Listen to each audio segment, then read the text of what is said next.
Jadi sebenarnya diastasis rekti itu kan adanya di dekat ini ya, otot ya, di dekat otot perut gitu. Dia akan memuai atau menjauh gitu jaraknya sesuai dengan kehamilan. Jadi pada saat kehamilan dia ikut ikut uh, ikut membesar gitu jaraknya, dan ketika bayinya lahir dia nggak balik. Masalahnya itu. Jadi kalau misalnya nih dua otot perut gitu, terus dia membesar karena perutnya makin gede makin gede makin gede, ketika bayinya lahir dia nggak balik gitu. Jadi ada celah di tengahnya gitu, di antara otot kanan otot kirinya ada celah.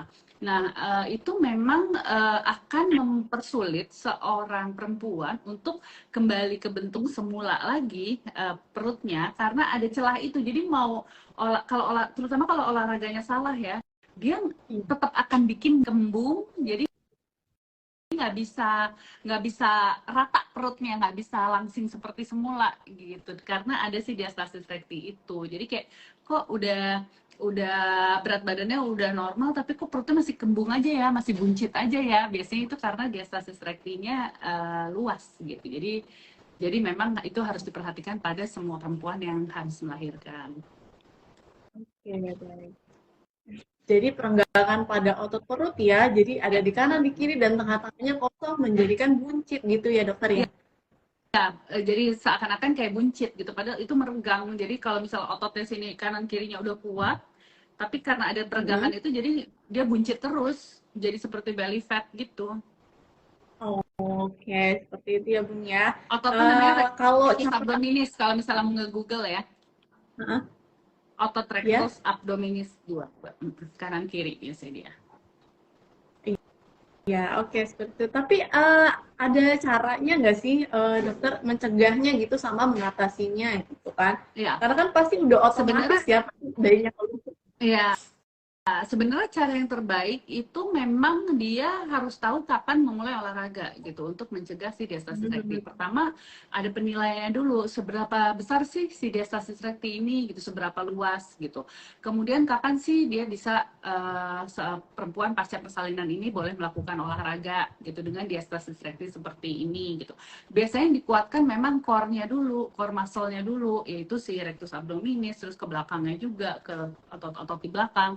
Jadi itu harus dikuatin dulu. Jadi nanti biar dia jaraknya nggak terlalu renggang gitu. Tapi kan kita sebagai perempuan nggak bisa kan habis lahiran terus langsung sit up atau habis lahiran terus langsung lari maraton gitu kan, nggak mungkin gitu. Nah, disinilah peran si korset itu gitu. Jadi dia sebenarnya kayak bantu mengkompres atau menekan dulu si otot-otot ini supaya supaya lebih ini nggak terlalu meregang gitu. Nanti setelah itu baru lakukan olahraga. Jadi kenapa penting banget sebenarnya untuk menggunakan korset ya buat ibu-ibu pasca persalinan sebenarnya.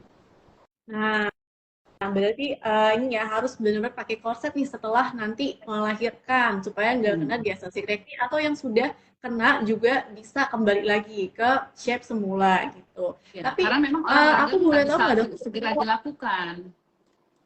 Oh, nggak Jadi bisa kan ya. Aku habis pikir kalau lahiran misalnya, habis uh, lahiran kan nggak bisa langsung olahraga. Jadi biasanya emang untuk biar nggak terlalu meregangnya kita coba pakai korset dulu gitu. oh oke.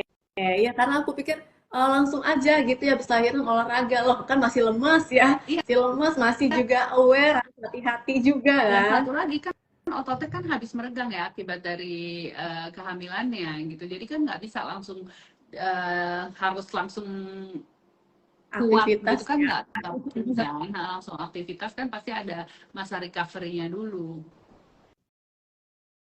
Iya, makanya masa pemulihannya dulu. Nah, buat kalian nih para dreamers boleh ya langsung pakai korset aja. Boleh ya dokter ya kalau misalnya langsung Boleh. pakai gitu habis lahiran. Iya, Gitu. Soalnya kan ada dua boleh, tipe nih aman. lahiran yang susah dan normal gitu. Ya, Kadang-kadang ada yang tanya kayak gini, kalau habis lahiran tuh sebaiknya berapa hari sih pakai korsetnya? Atau hari ini launching besok mau pakai, boleh nggak tuh kira-kira? boleh banget. Biasanya untuk pasien-pasien di rumah sakit kan udah pasti banget tuh langsung dikasih korset kan.